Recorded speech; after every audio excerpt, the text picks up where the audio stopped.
All right, let's do a quick part 2 here.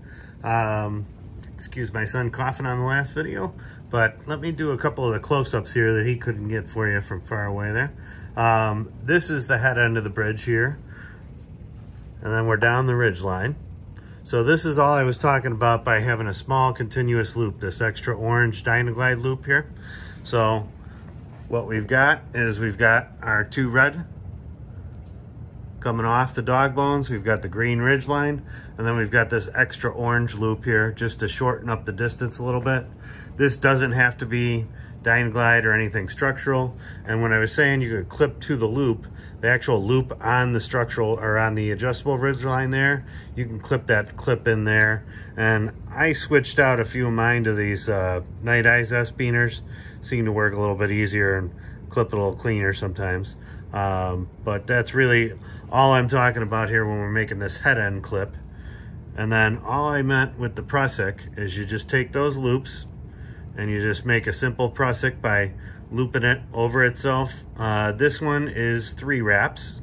Sometimes I'll use 4, but 3 is usually enough that it will hold itself, especially for this. This is a relatively low tension situation, but you can see how it's actually pulling the ridge line itself down, or maybe it's a little easier to see there. But don't be too afraid to crank on this a little bit to get it all to work for you.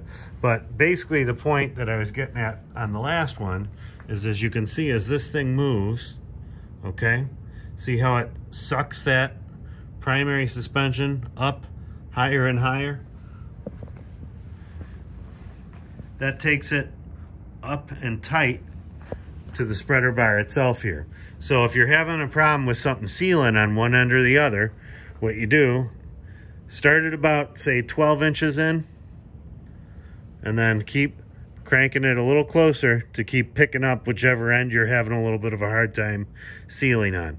Usually, though, for the most part, the head end seals pretty well once you're into it.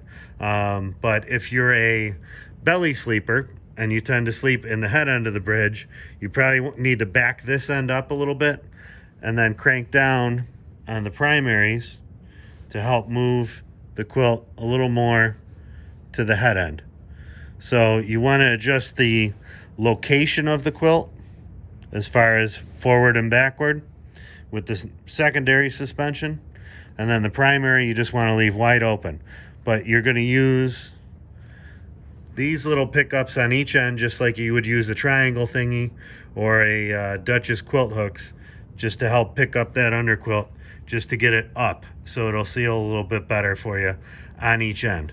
All right, but otherwise there really isn't all that much to it. Everybody tries to hook this thing up like it's a ridge runner or some other type of bridge, but this is actually pretty simple if you just throw the thing up like it's a gathered end and go from there.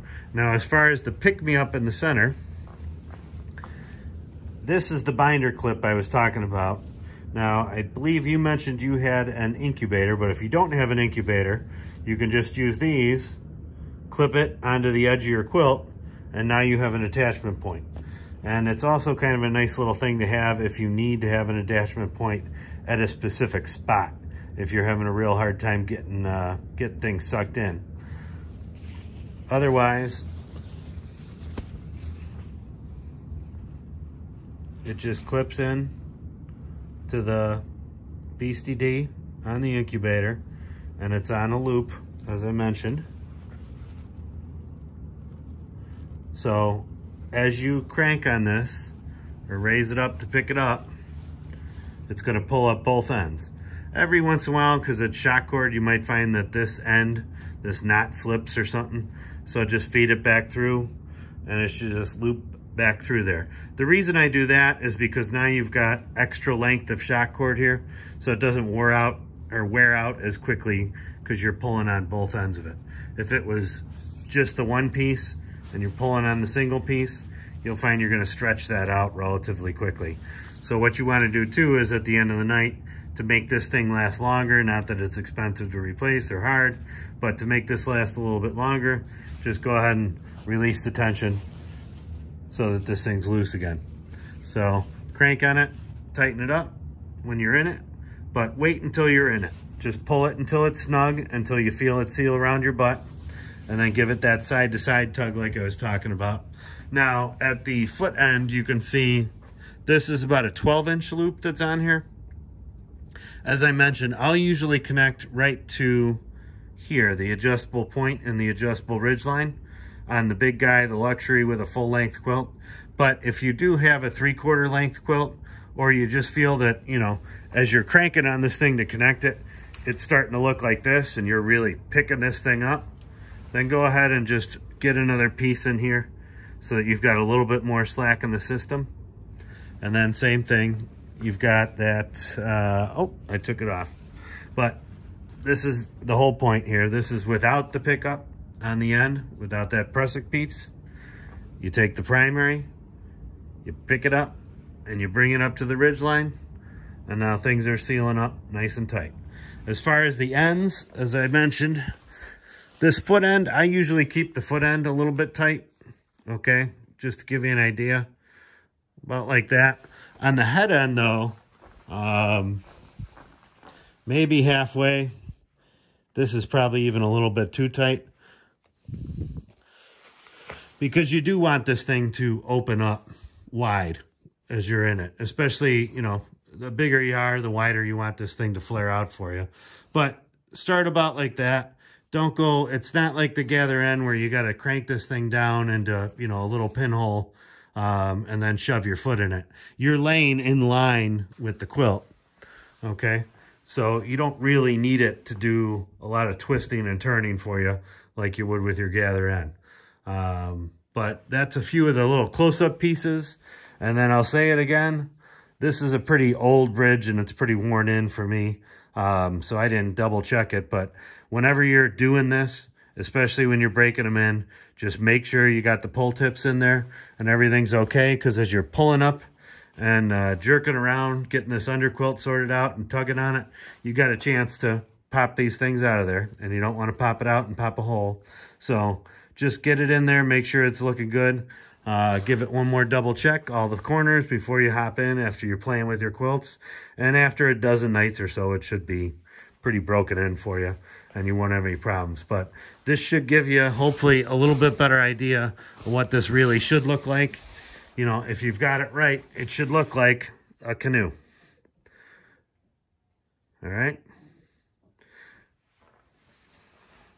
And then that extra little shimmy that I showed you, all I was doing was just reaching down and giving this thing a shake back and forth and front to back. And that just helps it kind of roll over any lumps or bumps or anything going on with you. And then the quilt just sort of smooths right out and seals up a lot better. And don't be afraid if you need to make up any extra, you know, the incubators have a few more tabs. So I do have one or two people that ended up using 2 pick-me-ups. All right, they put one down here kind of by their knees, and then they put another one either at the center here or at that last one up by the shoulders. The one up by the shoulders, you got to be a little bit careful too, but what you'll notice is I'm not ever taking that and hooking it up to the corner. That actually does worse for you. Okay, you don't hook it up to the corner. That's only the ridge runner. That's Ed bar bridges. That's different kind of bridges that you hook it to where the pole tips are. This is not an end bar bridge. So you don't hook it up to the end bars because you're not sleeping end bar to end bar. You're sleeping between the bars. So the quilt needs to run past the bars. Okay. Once you get over that and you get that quilt running full length like that, you probably will have way less problems, if not no problems. Most of the time, just this simple switch is all you need to get everything cleaned up. Thanks.